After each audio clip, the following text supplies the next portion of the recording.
After the Fajr Salah, the Muslims would remain, the Sahaba would remain behind. They would sit, and Muhammad would give them the halaqah, the culture, the teaching. And they would remain, and sometimes they remained in the masjid until Dhuhr, when the sun was high up in the sky. So you can imagine, brothers, they didn't go home to have their breakfast or to go to work. They were completely engrossed in study, in learning, in trying to understand what the Quran, what these revelations mean. They were trying to grasp that from Muhammad ﷺ. So this was the masjid, brothers.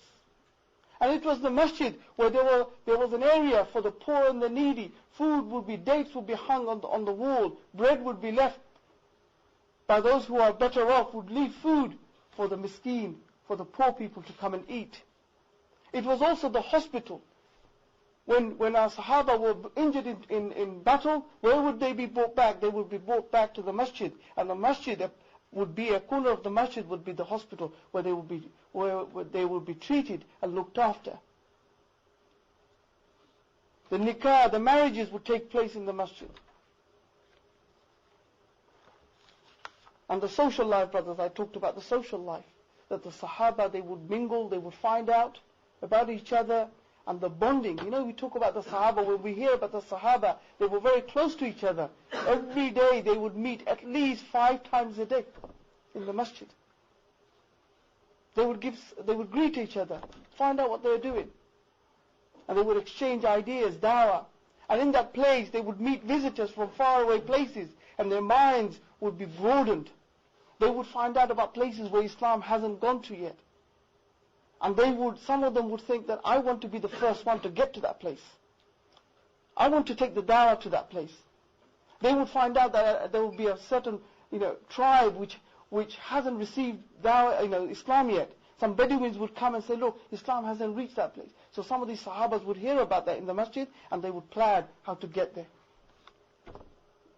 And the jihad, brothers, before the army was sent off on jihad, they would come to the masjid. The masjid would be the place where the army would be standing in line in preparation to depart to fight.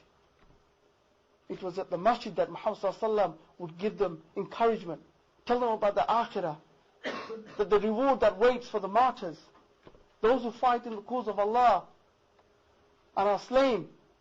He would remind them that they are not dead. They do not die. They just pass from this dunya to the akhirah, and the shaheed never dies. He would remind them of these things. So brothers, this masjid was a place which was buzzing, which had life, where they discussed everything, where they worshipped Allah, they prayed their salah, and Muhammad ﷺ would make sure, he would walk the lines, make sure that the Sahaba are in straight lines, and they are praying as they should pray. And we know the famous example, brothers, the famous incident where a man came into the masjid to pray, and he did his salah, and as he was passing Muhammad ﷺ, he gave salam to Muhammad ﷺ. What did Muhammad ﷺ ask him to do? He said, go and pray again. So the man went and prayed again. And again, when he was coming out, he said to Muhammad ﷺ, Assalamu alaikum. And Muhammad ﷺ said to him, pray again.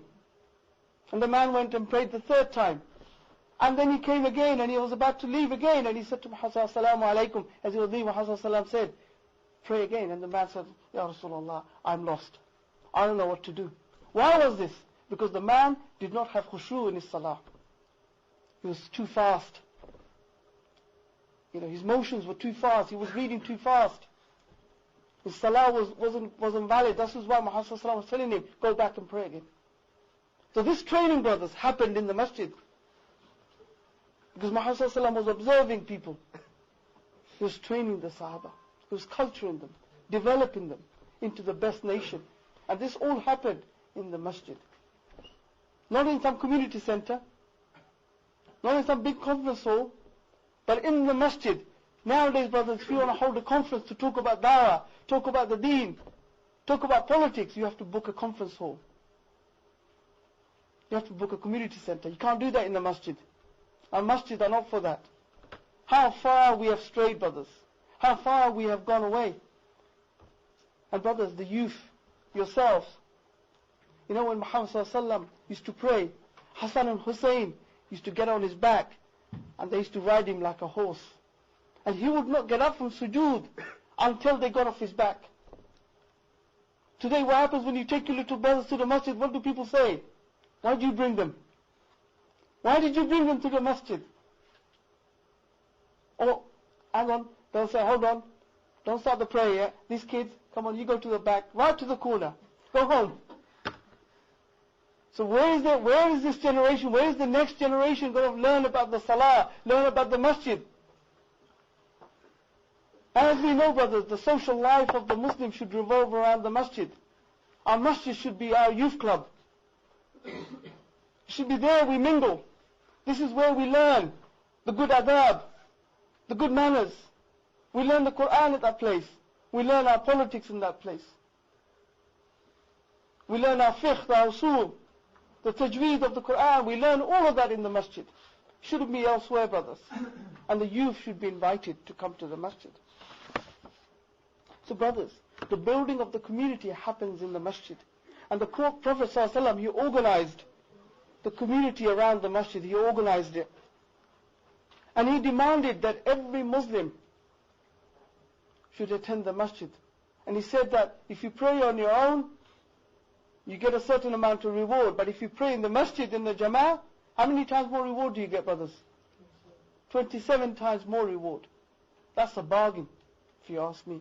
27 times. Gets multiplied 27 times. An old man came to Muhammad ﷺ. An old man.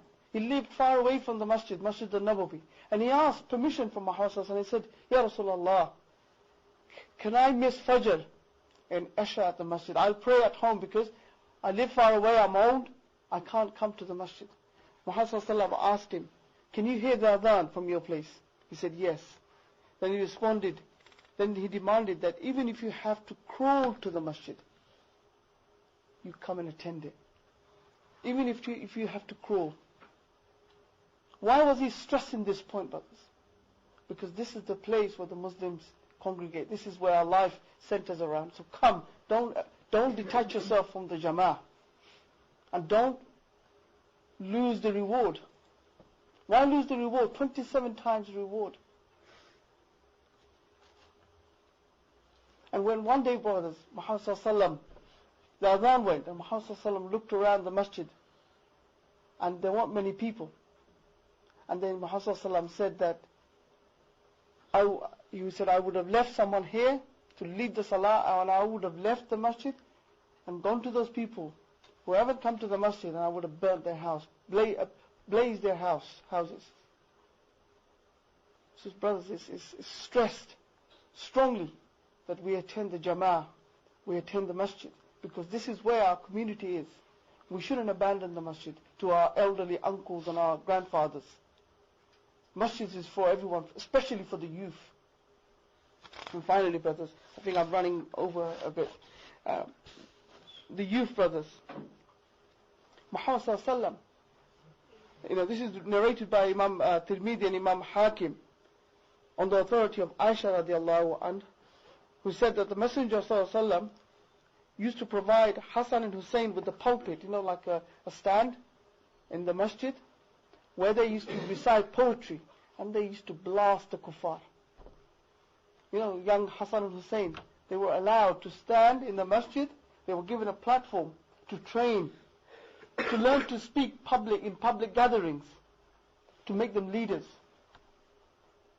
And he said, recite poetry, because poetry is one of the highest level of speech, isn't it? Because it is articulate, it is precise, and it has meaning. So Muhammad ﷺ used poetry and attacked the kuffar, attacked them. So Hassan and Hussein were trained in the masjid. Umar bin Alas was doing tawaf around the Kaaba, and he saw some of the Sahaba sitting and discussing together while their children were running around. And he asked these Sahaba, he says, why are your children running around? Why aren't they in your discussion? Why haven't you brought them in? Bring them into your discussion. Where would they learn? And we know, brothers, Muhammad ﷺ trained the Sahaba from a very early age.